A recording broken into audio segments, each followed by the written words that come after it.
अस्सलामुअलैकुम नाजरीन, नई वीडियो में खुश आमदीद। एपिसोड की शुरुआत में हम देखते हैं अतरानोस किले में बनियामीन इमरान तेगन के पास पहुंचता है। उसका लटका हुआ चेहरा देखकर इमरान तेगन पूछता है, क्या हुआ, तुम्हारा चेहरा क्यों लटका हुआ है? फरंगी कहाँ है? जवाबन बनियामीन कहता है, वो मर चुके हैं, कातलान की तरफ से हमला हुआ। इमरान तेगन हैरानगी से कहता है, कातलान की तरफ से? वो उन पर हमला क्यों करेंगे? वो हमारी पीठ में छुरा क्यों घोंपेंगे? कार्डिनल पूछता है, अब हम क्या करेंगे? जवाबन इमरान तेगन कहता है, इससे सुलभी ताकत को नुकसान पहुंचेगा, हमें मजबूत होना चाहिए, वरना ना तो अलजायतो और ना ही पोप हम पर भरोसा करेंगे। तब कुछ मेरी सल्तनत के लिए एक ख्वाब की मानद रह जाएगा। मैं ऐसा नहीं होने दूंगा। तुर्कों तक इस गद्दारी की खबर पहुंचने से पहले ही हम कतलान से जान छुड़वा लेंगे। अपने आदमियों को हर जगह भेजो ताकि हम कतलान के सुराग लगा सकें। बिनियामीन चला जाता है और एक सिपाही आकर कहता है, उस्मान महल आ रहा है। इमरान तेगन पूछता है, उस्मान? क्या तुमने गद्दारी के बारे में सुन लिया उस्मान? कार्डिनल कहता है, मुझे उस्मान पर बिल्कुल भरोसा नहीं है। मेरे ख्याल में वो इस गद्दारी में बराबर का हिस्सेदार है। जवाबन इमरान तेगन कहता है, उसका हिस्सा जल्द या बदेर मौत है कार्डिनल। देखते हैं कि उस्मान क्या चाहता है। ये कहते साथ ही वो आगे बढ़ जाता है। किले का दरवाजा खुलता है और उस्मान सब अपने सिपाहियों के साथ किले में दाखिल होते हैं। फिर बुलंद आवाज से कहते हैं, कहाँ हो इमरान तेगन? इसलिए में इमरान तेगन वहां पहुंचता है। उसे देखते साथ ही उस्मान साहब घोड़े से उतरकर तेजी से आगे बढ़ते हैं, मगर बाज़ंतीनी उन पर नेज़े तान लेते हैं। ये देखकर उस्मान साहब को बहुत गुस्सा आता है और वो नेज़ा उठाने वाले दोनों को जमीन पे पटक देते हैं। फिर इमरान तेगन से पूछते हैं, ताशपिनार के मुकाम पर मेरे सिपाहियों को कत्ल तुमने किया? इन जमीनों में और कौन मेरे खिलाफ तलवार उठा सकता है? तो इमरान तेगन कहता है, मैं अपनी इत्तेहादी फौजियों को क्यों मारूंगा? इस पर उस्मान साहब कहते हैं, हो सकता है जिन्हें तुम अपने साथ लाए हो उन्होंने मारा हो, इनके गिरेबान में देखो। इमरान तेगन कहता है, उस्मान यहाँ कोई है? कोई तो है।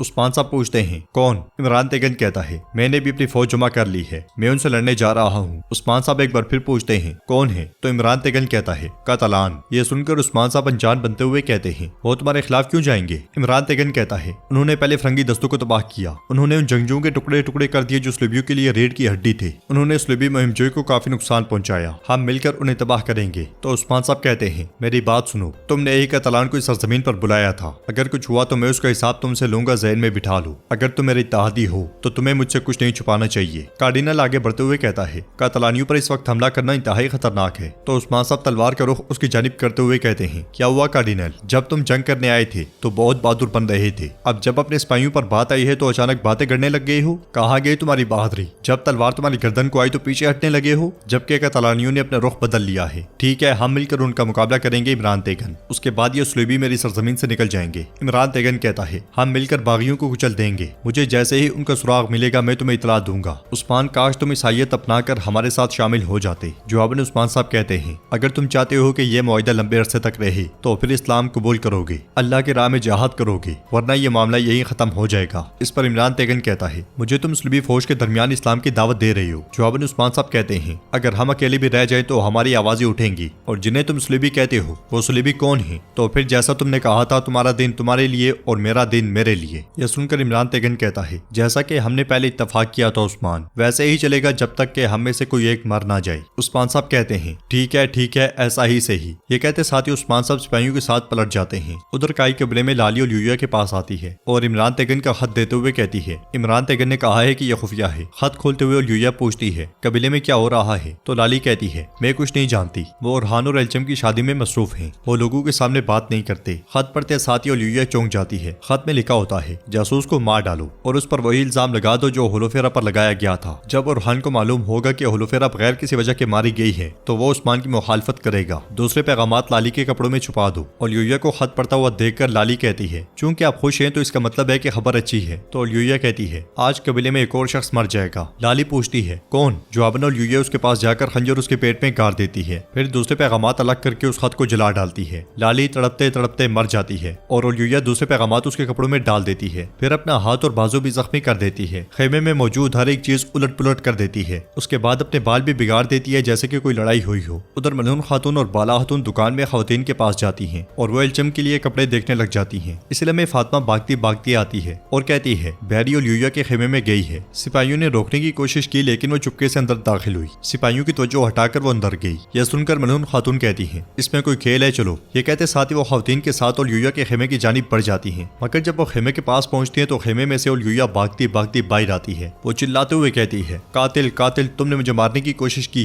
तुम सब कातिल हो, बैरी कातिल है, कातिल है। ये कहते साथ वो जमीन पे बैठ जाती है। आंद्रा भागती भागती उसके पास आती है और बाकी सभी पहुंच जाते हैं। मलून खातून पूछती है, ओलिया क्या हुआ? तो ओलिया कहती है, बैरी खेमे में दाखिल हुई हुई और मुझ पर हमला कर दिया। उसने कहा कि इमरान तेगन आपको जीने नहीं देगा, कहा कि होलोफेरा के बाद आपकी बारी है। मैंने बड़ी मुश्किल से उसे जान छुड़वाई और उसे मार डाला। यह सुनकर बाला खातून कहती है, लाश को खेमे से बाहर निकालो, हम उसकी और खेमे की तलाशी लेंगे। फिर मलून खातून बैठते हुए ओलिया से पूछती है, क्या आपको लगता है कि बैरी ही है जिसने एल्चम को जहर दिया था? तो ओलिया रोते हुए हाँ में सर हिलाती है। ये देखकर गोंचा कहती है, मैंने आपको बताया था, मैंने आप सबको बताया था, मैंने कहा था कि होलोफेरा ऐसा कुछ नहीं कर सकती, मेरी बहन बेकार में मर गई। एल्चम खातून भी परेशान होते हुए कहती है, क्या होलोफेरा बेगुनाह थी? क्या हमने उस पर जुल्म किया? तो ओलिया कहती है, मेरी भांजी इमरान तेगन की चालों का शिकार हो गई। मगर आयशा कहती है, फिर उसने एतराफ जुर्म क्यों किया? ओलिया कहती है, मुझे बचाने के लिए। वो जानती थी कि इल्जाम मुझ पर ही आएगा, उसने खुद को कुर्बान कर दिया। बुनियादी तौर पर उसे मोहब्बत का दर्द मार रहा था। वो मासूम थी, बेकसूर थी। अगले मंजर में उस्मान साहब सिपाहियों के साथ कबीले में दाखिल होते हैं। कबीले के लोग पुरजोश अंदाज में उन्हें खुशामदीद कहते हैं। उस्मान साहब भी सीने पर हाथ रखकर उनका शुक्रिया अदा करते हैं और उन्हें दुआएं देते हुए कहते हैं, आपके दस्तरखान पर बरकतें नाजिल हों, जीते रहें, जीते रहें। मरकजी खेमे के सामने पहुंचकर उस्मान साहब घोड़े से उतर जाते हैं। उन्हें खुश देखकर मलून खातून कहती है, क्या हुआ जनाब, आप मुस्कुराते जा रहे हैं? तो उस्मान साहब कहते हैं, हाँ ऐसा ही है। बाला खातून कहती है, इंशाल्लाह आप अच्छी खबर लाए होंगे। तो उस्मान साहब कहते हैं, हाँ मैं लाया हूँ, आइए खेमे में चलते हैं, मुझे आपसे कुछ कहना है। ये कहते साथ ही उस्मान साहब खेमे की जानिब बढ़ जाते हैं। खेमे के अंदर अंतरा और यूया से कहती है, जिस शिकार के बारे में वो बात कर रहे हैं वो बहुत अहम है, उनकी खुशी को देखकर ऐसा ही लगता है। तो यूया कहती है, वो शिकार नहीं कुछ और है, मैं जरूर जानूंगी, लेकिन अब जो चीज जरूरी है वो उस्मान का एतमाद हासिल करना है। आंद्रा पूछती है, हम ये कैसे करेंगे? तो यूया कहती है, मैंने मनसूबाबंदी शुरू कर दी है, लाली की मौत मेरी बेगुनाही का सबूत है। ये कहते साथ ही वो मुस्कुरा देती है और नाजरीन एपिसोड भी इख्तिताम पजीर होती है। अगर आपको वीडियो पसंद आए तो वीडियो को लाइक करें, चैनल को सब्सक्राइब करें और बेल आइकॉन पर लाजमी से क्लिक कर दें। इंशाल्लाह मिलते हैं नेक्स्ट वीडियो में, तब तक के लिए रखें अपना और अपनों का बहुत ज्यादा ख्याल। अल्लाह निगहबान।